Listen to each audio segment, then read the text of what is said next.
अच्छा, मैं एक बात पूछना चाह रहा था आपसे काफी देर से।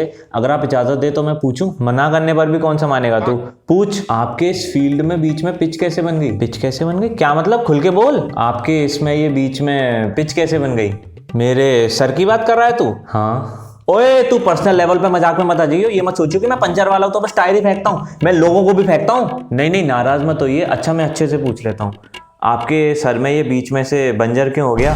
फिर अबे मैं प्रणाम दर्शकों, स्वागत है आप सभी का चिट चैट में। और आज हमारे साथ एक मेहमान है, हम उनसे बातचीत करेंगे। तो चलिए बातचीत शुरू करते हैं। यही बोलना है ना? उसमें बता क्या रहा है तू? है सब जानते हैं बातचीत का शो है तो बातचीत ही करेंगे ना। कोई बिग बॉस थोड़ी चल रहा है कि जो वो चाहते हैं वही होगा। शो शुरू करने का एक तरीका होता है, सबका स्वागत किया जाता है, बताया जाता है कि आज हम क्या करेंगे, और फिर हम सीधे सीधे ये नहीं बोल सकता है कि बर्फ से भी ज्यादा कूल आदमी तवे से भी ज्यादा गर्म हुआ बैठा है। ये उल जुलूल की बातों में आइए बैठिए खाइए सुनिए में टाइम क्यों वेस्ट करता है? अभी आपने कहा कि बर्फ से भी ज्यादा कूल और तवे से भी ज्यादा गर्म आदमी। हाँ, किसके बारे में कह रहे हैं आप? तेरे सामने यहाँ 10-20 लोग बैठे हैं? नहीं। 2-4 लोग बैठे हैं? नहीं। अबे मेढक जैसी आंखों वाले बिलौटे, देखिए आप तमीज से बात कीजिए थोड़ा। मेढक जैसे नेत्रों वाले बिलौटे हैं आप। अरे मेरा मतलब है कि ये सब बोलिए मत, बस काम की बात कीजिए आप। तेरे सामने जब यहाँ मैं अकेला हूं तो अपने बारे में बोलूंगा ना। बर्फ से ज्यादा कूल की क्या ही बात करूं, अभी तो आप मुझे एकदम गर्म दिख रहे हैं। क्यों, किस बात पर इतना भड़के हुए हैं आप? बच्चों की फीस भर भर के मैं खाली हो गया हूँ। मैं समझा नहीं। अबे तू क्या होलुलुलु में रहता है? नहीं। तो तेरे बच्चे नहीं है क्या? आप आपके काम की बात कीजिए। तो तू कोई रईस है फिर? नहीं, ऐसा कुछ नहीं है। अबे जा, सब बताते हैं कि YouTube से पैसा कमाते हो तुम लोग। हाँ, पर मेरे सब्सक्राइबर्स अभी इतने नहीं हैं कि मैं YouTube से पैसे कमाऊं। अच्छा, सच है ये? हाँ, और क्या। अच्छा, तो आप खाली कैसे हो गए? फिर मैं कुछ बोल दूंगा, फिर तू तमीज से करने लग जाएगा क्या? अभी 1 मिनट पहले ही मैंने बताया था कि बच्चों की फीस भरने में मैं खाली हो गया, तो फिर से वही बात कि कैसे खाली हो गए? अबे मैं कोई टायर थोड़ी ना हूं कि हवा निकल गई और खाली हो गया। नहीं, उसमें ट्यूब भी होता है। नहीं, मैं ट्यूबलेस हूं। अब बोल। फीस की बात कर रहे थे आप। फीस की ही तो बात नहीं कर रहा है कोई, बस चुप्पी चुप लिए जा रहे हैं। अब ये भी तो कोई देखे कि हमारे काम धंधे हो गए बंद। अब पैसा कहां से आए? अब हम कोई उला ला ला ला उल्ले हो तो है नहीं कि सरकारों से सेटिंग करके निकल जाएं। हमें तो यहीं रहना है ना।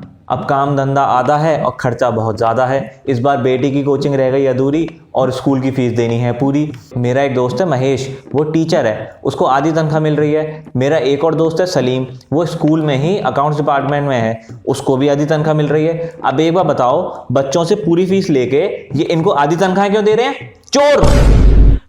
ना इनका कंप्यूटर लैब का खर्चा, ना इनका बिजली का खर्चा, ना इनका ग्राउंड इस्तेमाल हो रहा, और भी बहुत सारी चीजें हैं। और ऊपर से हमारा एक और नया खर्चा क्या कि स्मार्टफोन लाओ और इंटरनेट लगाओ। अबे कहां से लाओ इतना पैसा? तुम ही लगवा दो ना इंटरनेट और तुम ही दे दो ना स्मार्टफोन। नहीं तो जो तनख्वाह काट रहे हो उसमें से दे दो स्मार्टफोन और लगवा दो इंटरनेट। हमारा तो वैसे भी धंधा मद्दा पड़ा है। क्या काम करते हैं आप? पंचर मिस्त्री हूँ। क्या? पंचर मिस्त्री, गाड़ियों के टायर ठीक करने वाला। आपने कहा कि आपके दोस्त महेश और सलीम टीचर और अकाउंटेंट हैं, और आप और मैं क्या क्या मेरी सोशल लाइफ नहीं हो सकती? मेरे दोस्त नहीं हो सकते? नहीं नहीं, बिल्कुल हो सकते हैं। हम तीनों साथ में पढ़ते थे, तीनों ही फटोली थे। वो दोनों नौकरी पे लग गए और मैंने खुद का बिजनेस शुरू कर लिया। अच्छा, मैं एक बात पूछना चाह रहा था आपसे काफी देर से। अगर आप इजाजत दे तो मैं पूछूं? मना करने पर भी कौन सा मानेगा तू। पूछ। आपके इस फील्ड में बीच में पिच कैसे बन गई? पिच कैसे बन गई क्या मतलब? खुल के बोल। आपके इसमें ये बीच में पिच कैसे बन गई? मेरे सर की बात कर रहा है तू? हाँ। ओए, तू पर्सनल लेवल पे मजाक में मत आ जाइयो। ये मत सोचियो कि मैं पंचर वाला हूं तो बस टायर ही फेंकता हूं। मैं लोगों को भी फेंकता हूं। नहीं नहीं, नाराज मत होइए। अच्छा, मैं अच्छे से पूछ लेता हूं। आपके सर में ये बीच में से बंजर क्यों हो गया? फिर अबे मैं आपके सर में बीच में से बाल कैसे खत्म हो गए? दरअसल बात ये रही कि मैं और मेरे घर वाले बाहर की बाउंड्री को मजबूत करने में इतने मशगूल हो गए कि अंदर का ध्यान ही नहीं रहा, और अंदर यानी कि बीच का सब सूना सूना हो गया। ओह, तो इसीलिए बाहर और अंदर दोनों जगह का बैलेंस बना के रखना चाहिए। कहीं केवल बाहर के चक्कर में लगे रहे तो अंदर से कहीं ये हाल ना हो जाए। तो दर्शकों, जैसा कि आप सभी जानते हैं आजकल कैसी स्थिति है काम की, नौकरियों की और उन पढ़ने वाली जगहों की जहां पर हमारे देश के भविष्य तैयार होते हैं। ये फीस का मुद्दा शायद बहुत छोटा है, पर आप उस पिता से, उस माँ से पूछ कर देखिए जो काम ना होने की वजह से अपने घर पर इस महंगाई के ज़माने में खाने तक का इंतजाम नहीं कर पा रहे हैं। स्कूल्स की मनमर्जी हमेशा से चली है। जब हम स्कूल में थे, बुक्स इनकी मर्जी की खरीदो, एनसीईआरटी से नहीं पढ़ाएंगे और उसकी स्टॉल भी यही बताएंगे।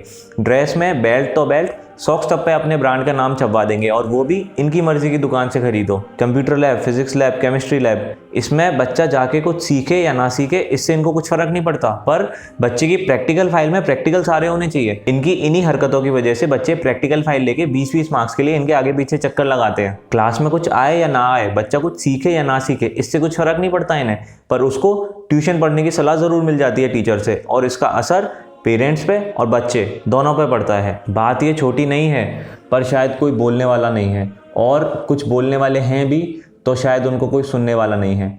सोचिएगा, आपको भी आगे जाकर 12 से 13 साल अपने बच्चों की फीस भरनी है, और अगर अभी आप भर रहे हैं तो आप इस बात को अच्छे से समझ ही रहे होंगे। आपसे मिलकर अच्छा लगा। देखने के लिए बहुत बहुत धन्यवाद।